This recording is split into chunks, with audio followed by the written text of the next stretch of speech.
무더위를 시원하게 날려버릴 통쾌한 영화 소개해드립니다. 매주 금요일 이지의 영화 저널리스트와 함께 키워드로 영화를 만나봅니다. 어서 오세요. 네, 안녕하세요. 요즘 덥지요? 네. 더위를 많이 타시는 편이세요? 추위를 많이 타시는 편이세요? 저는 제 생각에 이게 약간 좀 비난받을 얘기기는 한데 금수저는 아니지만 여름 수저인 것 같아요. 저는 더위를 별로 안 타서 에어컨도 얼마 전에 틀었거든요. 아, 정말요? 네, 저는 여름에 보통 선풍기만 있어도 크게 힘든 줄 모르는 그런 스타일이라서 요즘에 특히 저의 이 여름 수저가 빛을 발하는 것 같습니다. 그럼 그 대신 겨울은 너무 춥습니까? 겨울은 춥기도 추운데 겨울 되면 컨디션이 너무 안 좋아져요. 아, 그래요? 네. 여름에 사람이 더 활기가 차고 습도가 높을수록 좀 에너지가 더 생기는 것 같아요. 네. 이거 참 습기가 없길 바랄 수도 없고 참 애매한 말씀을 해주십니다. 그렇군요. 그렇다면 여름이라 날도 더운데 어떻게 지내셨어요? 아주 기분 좋게 신나게 지내셨습니까? 저는 다들 주변에서 힘들어하니까 나도 좀 힘들어야 되나라는 생각이 들면서 속으로는 다들 덥죠? 그럼 네 하지만 속으로는 난 그렇게 덥지 않네. 이 정도면 충분한데? 네, 그러기도 하고요. 그냥 그래도 워낙 덥다 보니까 밖에 집에서 또 영화 보면서 그렇게 지냈습니다. 그렇군요. 네. 저는 원래 짧은 거리를 잘 걸어 다니는 편인데 요 며칠은 그러지 말까? 이런 생각이 좀 들더라고요. 걷기에는 좀 무리죠, 한낮에는. 예, 그러니까요. 그러지 말아야겠다. 이런 생각을 하면서 좀 있었습니다. 네. 자, 오늘 어떤 영화입니까? 네, 제가 오늘 준비한 영화는 극장에 가시지 않고 그냥 집에서 편하게 시원하게 보실 수 있는 영화 K-팝 데몬 헌터스를 준비해왔습니다. 이거 요새 아주 핫하더라고요. 네, 아주 화제죠. 네. 사실 이 영화가 처음 공개될 때만 해도 그렇게 주목받는 넷플릭스에서 이렇게 소위 말하는 미는 영화는 아니었어요. 네. 그런데 공개하자마자 입소문이 나기 시작하더니 5일 연속이나 글로벌 영화 순위에서 정상을 차지했고요. 현재 보면 이 로튼토마토에서 넷플릭스 오리지널 영화 작품 중에서 가장 평점이 높아요. 평론가 지수가 95%에 달하면서 넷플릭스 오리지널 영화 작품 중에서 종합평점 신기록을 기록하고 있는 지금 가장 핫한 그런 영화입니다. 넷플릭스 오리지널 제작 영화의 레벨을 한 단계 올렸다라고도 봐도 되겠군요. 레벨도 올리고 세계도 다른 방향으로 아주 확장시킨 아마 나중에 한 10년쯤 뒤에 뒤돌아보면 굉장히 변곡점이 되는 그런 작품이 되지 않을까라는 생각이 듭니다. 그동안 이지혜 기자님한테 받았던 평 중에 제일 극찬이 아닐까 싶은데요. 영화적으로도 재밌고 산업적으로도 많은 변화가 이 영화 이후에 올 것 같아서 저는 굉장히 주목하고 있어요. 그래요? 네. 저도 이게 얘기는 많이 들었는데 저는 좀 약오르는 마음이 들더라고요. 이제 K-팝도 니네가 만드냐 이런 느낌이 좀 있어가지고 제가 왜 이런 생각을 했냐면 이게 한국 영화가 아니잖아요. 그렇죠. 엄밀히 말하면 한국 영화가 아니죠. 한국 스타일의 영화긴 한가요? 한국 문화를 배경으로 하고 있는데 일단은 일본의 자본으로 만든 미국의 영화사죠. 소니 픽처스에서 제작을 했어요. 그게 너무 재밌어요. 그 설정이. 흥미롭죠. 일본의 자금으로 만든 한국의 영화인데 미국의 영화인데 내용은 완전 K-팝. 이상합니다. 어떻게 보면 지금 영화 산업 자체를 보여주는 글로벌 프로젝트 그 자체인 거죠. 그렇게도 볼 수 있겠네요. K-팝이라는 것 자체도 일단은 한국을 벗어난 지가 오래잖아요. K-팝이라는 것이 꼭 한국에서만 만들고 한국인들만 부르는 그런 노래가 아닌 지가 오래됐고 전 세계에서 공유하지만 그 안에 K라고 불리는 한국적인 요소들이 들어가 있다라고 굉장히 좀 그게 광범위해진 그런 문화적인 현상으로 되었기 때문에 저는 이게 굉장히 좀 반가운 일이기도 했어. 왜냐하면 K-팝과 한국 문화는 꼭 우리만 만들어야 돼. 우리가 제일 만들어 이게 아니라 이제 이 개념을 전 세계에서 글로벌하게 이해할 수 있고 만들 수 있는 굉장히 좀 대중적인 문화가 되었다라는 걸 좀 방증하는 그런 작업이라서 저는 그만큼 K-팝 한국 문화 위상이 더욱 높아졌구나라고 생각했고 실제로 이 영화의 감독이 두 분이신데 한 분은 크리스 애플헌즈라고 미국 출신이고 한 분은 매기강이라고 한국계 캐나다인이세요. 그래서 이 매기강 감독 같은 경우에는 5살 때 캐나다로 이민을 갔지만 초등학교 때는 매년 방학마다 한국을 찾아서 사촌들이랑도 어울리고 한국의 TV나 대중문화 속에서 자연스럽게 자연스럽게 성장을 하신 분이에요. 그러다 보니까 K-팝에도 굉장히 조예가 깊은 팬으로서 전문가로서 그래서 이 영화 안에서 묘사된 K-팝이나 아이돌 팬덤의 이야기들이 굉장히 현실적으로 그려지고 있거든요. 그래서 우리가 만들지는 않았지만 한국 영화가 아니라고 할 수도 없는 그런데 굉장히 독특한 지점에 위치한 영화입니다. 근데 사실 이렇게 돼야지 진짜 문화가 세계로 뻗어나가는 것 같긴 그쵸. 해요. 저는 이제 태권도가 전 세계로 이제는 확장이 됐구나라고 제가 처음 생각했던 때가 네. 올림픽에서 다른 나라 선수들이 태권도에서 금메달 딸 때 맞아요. 아 이거는 진짜 퍼졌구나 이제 이런 생각이 들더라고요. 네. 그래서 이제 이것도 K-팝을 다른 나라의 자본으로 또 다른 나라에서 제작한 영화가 나왔는데 그게 전 세계적으로 히트치고 있다는 것 자체가 저는 그런 면에서 좀 대단하다는 생각은 듭니다. 네. 근데 이게 뭐 안에 내용을 보면 네. 너무 한국적이라 그러더라고요. 뭐 남산타워 나오고 음식도 네. 다 우리 음식에 1월 오봉도에 네. 뭐 자코도 그 호랑이 까치 있는 네. 이런 거 나온다면서요. 네. 제가 봤던 뭐 영화나 애니메이션 통틀어서 한국이라는 곳이 등장을 하는데 여기서는 특히 서울이죠. 이 곳이 등장을 하는데 가장 현실적으로 묘사되고 가장 현실 반영이 잘 되어 있는 작품이라고 현재까지 느꼈어요.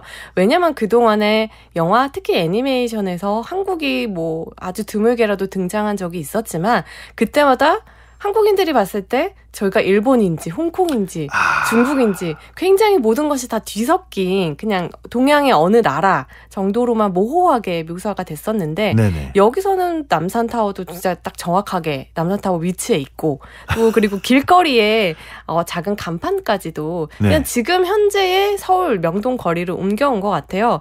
또 한국 문화나 음식에 대해서도 아무래도 매기강 감독이 한국계다 보니까 굉장히 세심하게 묘사를 했는데 제가 되게 감탄했던 부분은 이 주인공들이 마음에 힘든 일이 있어서 밥을 먹으러 가요. 네. 그때 먹는 음식이 국밥이에요. 우리가 지치고 힘들 때 국밥 한 그릇 하면 좀 힘이 나잖아요. 네. 정말 한국적인 정서인데 또 그 국밥을 먹을 때 주인공의 자세가 의자에 앉아 있는데 그냥 앉아 있는 게 아니라 한쪽 다리를 이제 무릎을 끌어안고 정말 한국인들만의 자세잖아요. 그렇게 국밥을 먹는 모습을 보면서 이게 정말 그냥 큰 부분뿐만 아니라 굉장히 작은 부분까지도 한국적인 정서를 담기 위해서 노력했구나라는 게 느껴졌습니다. 아니 근데 참 저는 이럴 때마다 좀 놀라운 게 네. 뭐가 그렇게 좋지? 이거 그냥 우리 건데 우리는 뭐 늘 하고 있었던 거니까. 네. 근데 이렇게 뭐가 그렇게 좋아서 자꾸 그렇게 다 따라하고 네. 그러는 거지? 이게 되게 신기하고 궁금하고 네. 그러기도 해요. 이제 또 국밥까지 뺏어 먹겠네. 아무래도 국밥 같은 경우에는 또 네. K-드라마에서 굉장히 많이 등장을 하잖아요. 이미 그렇죠. 네. 네, 그러다 보니까 내가 좋아하는 누군가 배우나 캐릭터가 먹던 음식을 보다 보면 당연히 나도 먹고 싶어지잖아요. 그러다 보면 그 음식에 관심을 가지고 전반적으로 그 나라, 그 문화에 대해서도 관심을 가지게 되면서 좋아지는 것 같아요. 그러니까요. 참 여러 가지가 이렇게 이어집니다. 자, 근데 그래도 뭐 일단 영화가 스토리가 재밌어야죠. 어떤 내용입니까? 제목 그대로입니다. K-팝 데몬 헌터스인데 K-팝 그룹인데 데몬을 잡으러 다니는 거예요. 그러니까 여기서는 데몬 헌터스라고 네. 이렇게 뭐 악령 사냥꾼 이렇게 옮길 수 있겠지만 우리말로는 무당인 거예요. 어허. K-팝 아이돌인데 대대손손 이제 무당 역할을 하면서 이 인간 세상을 위협하는 이제 데몬들, 귀마라고 하거든요. 귀마? 악령, 귀마. 네. 이들이 인간 세계로 넘어오는 것을 춤과 노래로 계속 막아왔던 이들이에요. 그래서 지금 현재는 헌트릭스라는 3인조 걸그룹으로 활동을 하고 있는데 지금 세계 최고의 인기를 누리고 있는 K-팝 그룹이에요. 설정이 그렇군요. 네, 이들이 공연도 하는 사이사이에 이제 악령도 무찌르는 굉장히 바쁜 일상을 보내요. 근데 이들이 악령을 무찌르는 방법은 혼문을 생성해야 되는 거예요. 혼문? 이 혼문이라는 것이 말 그대로 혼으로 만들어진 문인 건데 이 인간 세상과 이 귀마들이 사는 저승세계에 가로막는 일종의 가림막이에요. 근데 이 혼문이 어떻게 생기냐? 헌트릭스 멤버들이 노래를 하고 춤을 하고 멋진 공연을 보여주면 그것에 감화한 이제 관객들과 함께 만들어내는 거예요.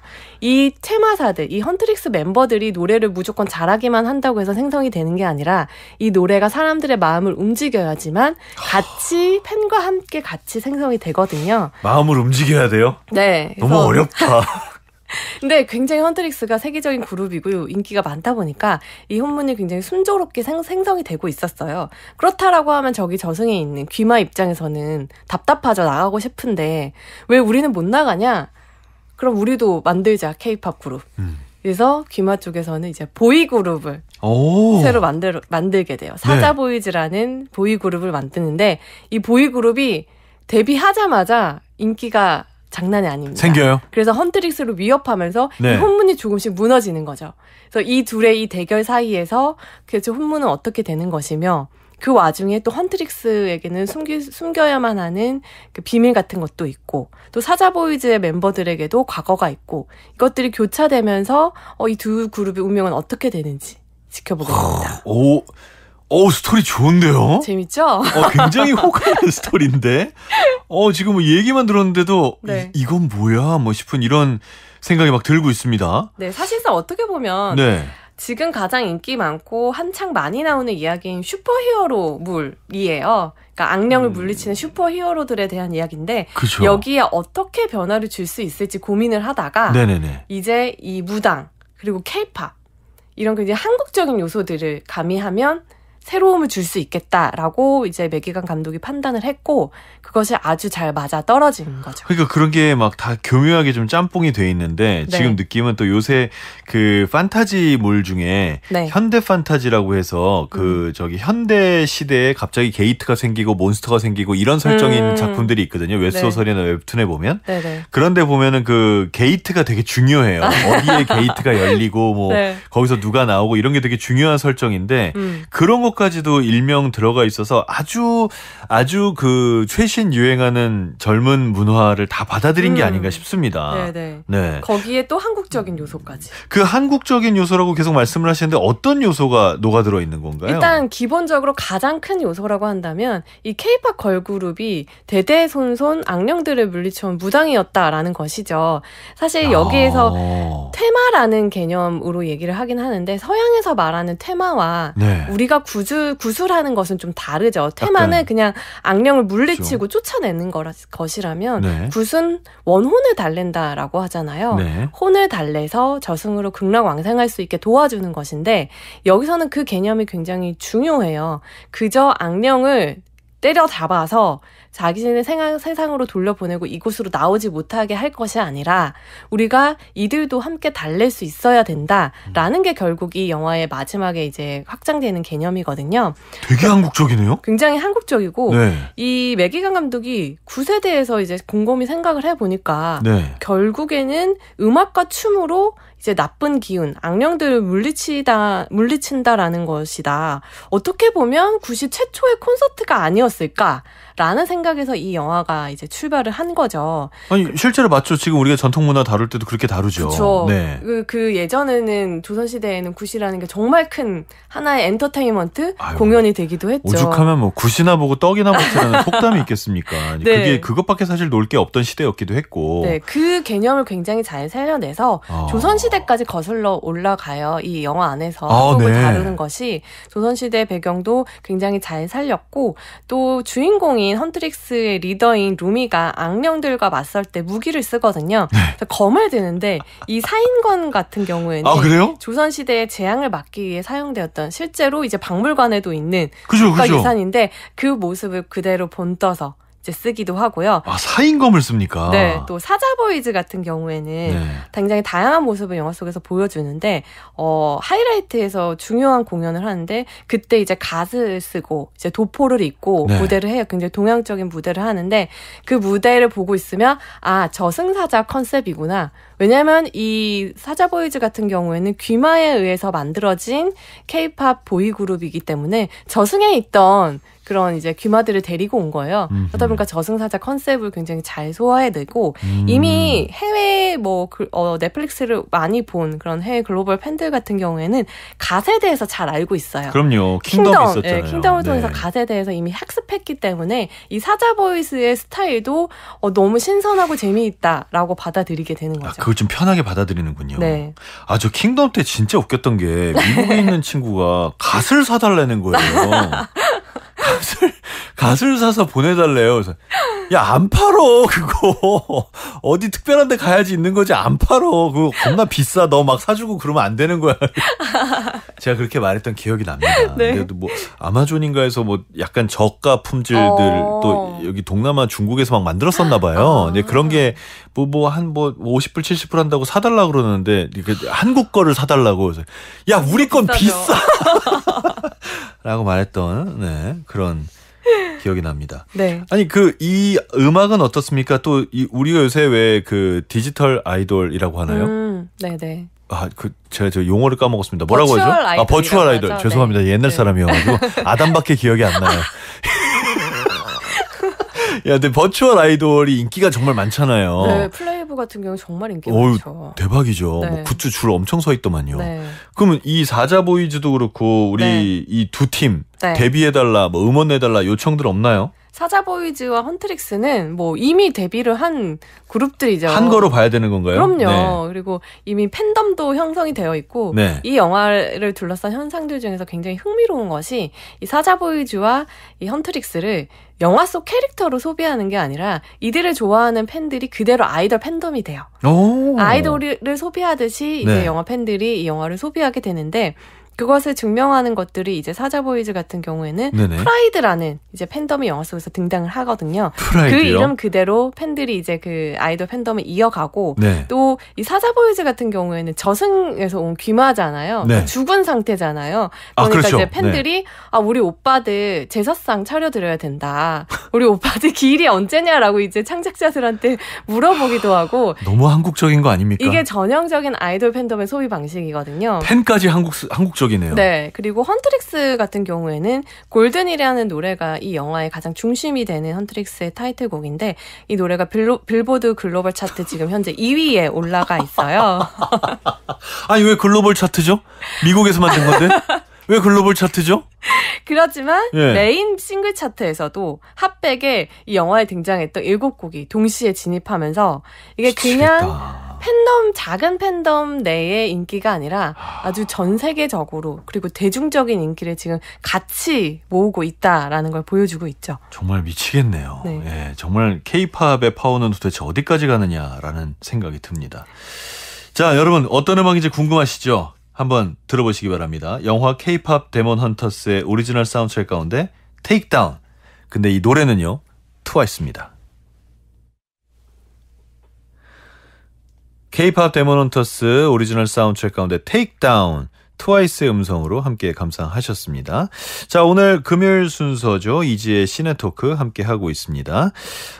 이 K-팝 데몬 헌터스가 저는 어떤 좀 흐름이 있다고 생각하는데 그 미국에서 한국에 관련된 콘텐츠들이 지금 최근에 사실 굉장히 인기를 얻고 있잖아요. 예를 들면 뭐 김씨네 편의점도 그렇고 뭐 엑소 키티도 그렇고 이런 작품들이 그동안 이제 어떤 동양인 이런 컨셉이었다면 이제 아예 딱 찍어서 한국계 이민자 이렇게 나오는데 인기가 많았지 않습니까? 네. 그 와중에 이 K-팝 데몬 헌터스는 어떤 좀 뭐랄까 차별점이 있나요? K를 내세웠지만 네. 누구나 이해할 수 있고 누구나 공감할 수 있는 대중성이 가장 큰 장점이라고 생각을 해요. 이 빌보드의 조사에 따르면 네. 이 영화 같은 경우에는 K-팝을 한 번도 접한 적이 없는 18세에서 44세가 가장 많이 봤다라고 해요. 우와. 거기에다가 반복 관람이 특징이라고 해요. 그것은 K-팝을 몰랐다가 이 영화를 보면서 이 K-팝 자체에도 빠지고 영화 자체가 주는 메시지에 공감했다라는 뜻이거든요.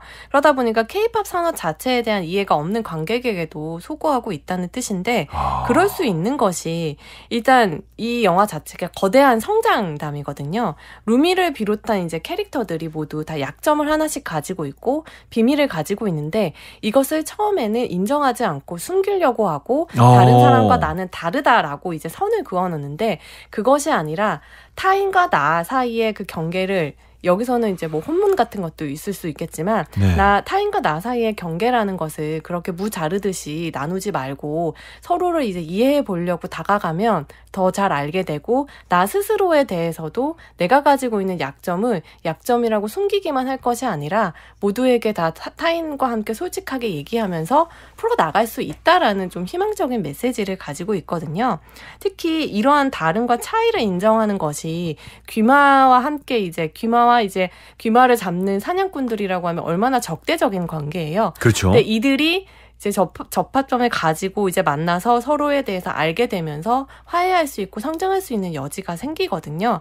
이런 부분들이 일단 18세에서 44세가 가지는 어떤 고민들, 나는 누구일까? 나의 정체성에 대한 고민. 그리고 타인과 계속 이제 갈등하게 되는 어떤 사회생활, 학교생활. 네. 여기서 맞닥뜨리는 그런 고민들을 같이 이제 이 흥겨운 음악과 춤으로써 좀 풀어낼 수가 있는 거죠. 스토리도 좋은데.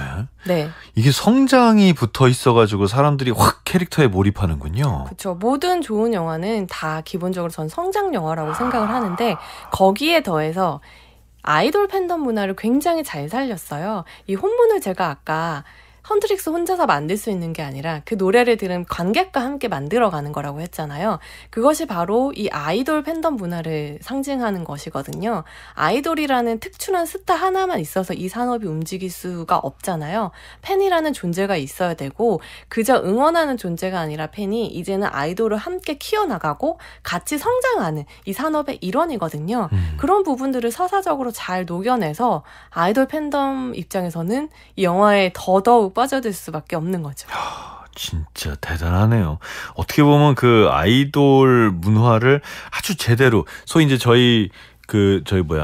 흔하게 쓰는 말로 돌판이라고 그러잖아요. 아, 네. 그 돌판 문화를 제대로 아는 사람이 건드렸다라는 생각이 네. 듭니다. 알겠습니다. 자, 그러면 이 K-팝 데몬헌터스에서 뽑은 키워드로 두 번째 영화 어떤 걸 만나볼까요? 네, 위키드인데요. 일단 K-팝 데몬헌터스는 할 말이 있으면 노래로 해. 라는 영화잖아요. 네. 그 정신에 딱 맞는 영화로 뮤지컬 영화를 준비하기도 했고, 이 아까 말씀드렸던 서로의 다름과 차이를 어떻게 화해하고 성장의 어떤 발판으로 삼는지를 위키드에서도 잘 보실 수가 있거든요. 네. 그래서 위키드를 가져왔습니다. 아, 위키드도 그 소설이 원작이잖아요. 네. 그런데 그 부분이 이렇게 이제 원작을 만들 때는 항상 그 사람들이 상상했던 것들을 얼만큼 안 깨고 잘 가느냐, 이게 저는 되게 중요하다고 보는데 네. 위키드도 상당히 호평을 받았던 걸로 기억해요. 네, 위키드 같은 경우에는 뮤지컬의 어떤 흐름을 거의 그대로 가지고 왔어요. 그래서 네. 뮤지컬 1막에 해당하는 부분을 이제 24년도에 개봉했던 1편에 담았는데요.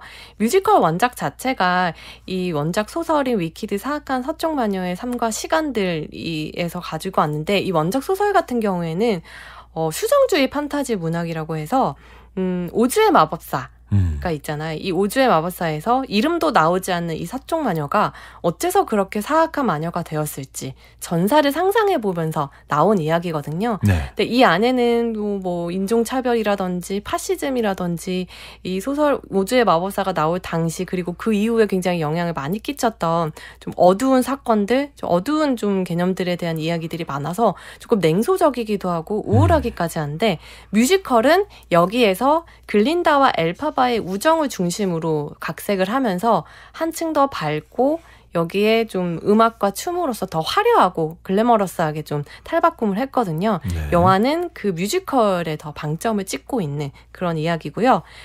일단 내용 같은 경우에는 엘파바와 글린다의 우정이라고 생각하시면 될 것 같아요. 이 우주의 마법사 원작에서는 엘파바와 글린다는 서로 적이었죠. 네. 근데 여기서는 원래는 알고 보니 학교 친구였다. 로 시작을 해요. 네. 그래서 엘파바 같은 경우에는 원래 먼치킨 왕족의 딸이었지만 피부가 초록색이다 보니까 주변으로부터 너는 왜 피부가 초록색이냐, 너는 괴물이다, 이런 소리를 듣고 손가락질 당하면서 자랐어요. 네. 그러다 보니까 그냥 위축되어 있고, 또 어머니도 잃고 여동생은 이제 평생 휠체어 신세를 지는데 이 여동생에게 헌신을 하면서 살아온 거예요. 근데 그러다가 이제 여동생 네사 로즈가 학교에 입학을 하면서 같이 이제 돌보러 갔는데, 여기에서 마법적인 재능을 발견하게 되면서 마법사로 이제 이렇게 낙점을 받고 학교에 주목을 받으면서 교육을 받는데, 이때 바로 룸메이트인 글린다 같은 경우에는 너무 아름답고 누가 봐도 인기 있는 일종의 좀 공주병이 있는 그런 사랑스러운 소녀인데, 둘이 너무 다르잖아요. 그럼 한 방을 쓰면 얼마나 부딪히겠어요. 근데 이 너무나 다른 두 사람이 서로를 이해하게 되는 과정을 그리고 있습니다. 이게 이제 뭐 미국의 현실도 많이 반영하고 소수민족 이런 얘기까지도 나온다. 뭐 여러 가지 얘기가 있던데 네. 이 영화도 음악이 좋아야 될 것 같거든요. 그럼요. 특히 이제 아리아나 그란데가 나오시니까 우리가 기대하는 게 있잖아요. 네네. 어떤가요? 워낙 뮤지컬의 넘버들이 너무 좋았고 그걸 그대로 가져왔고 뮤지컬의 음악 감독도 이 영화에 합류했기 때문에 파퓰러를 아리아나 그란데가 부르면 어떨까라고 생각했을 때 이질감이 전혀 없죠. 왜냐면 아리아나 그란데 자체가 엄청난 타고난 스타이고 본인도 어렸을 때부터 이 글린다라는 캐릭터를 너무 좋아해서 아주 아기 때부터 내가 언젠가는 글린다가 될 거야 라고 생각하면서 성장을 했다고 해요. 그러다 보니까 그 탤런트 그대로 너무 잘 살리고 있고요. 무엇보다도 이 영화의 중요한 점은 무대에서도 그렇게 엄청난 작품을 굳이 영화로 옮겼을 때 영화만이 가지는 강점이 있어야 하잖아요.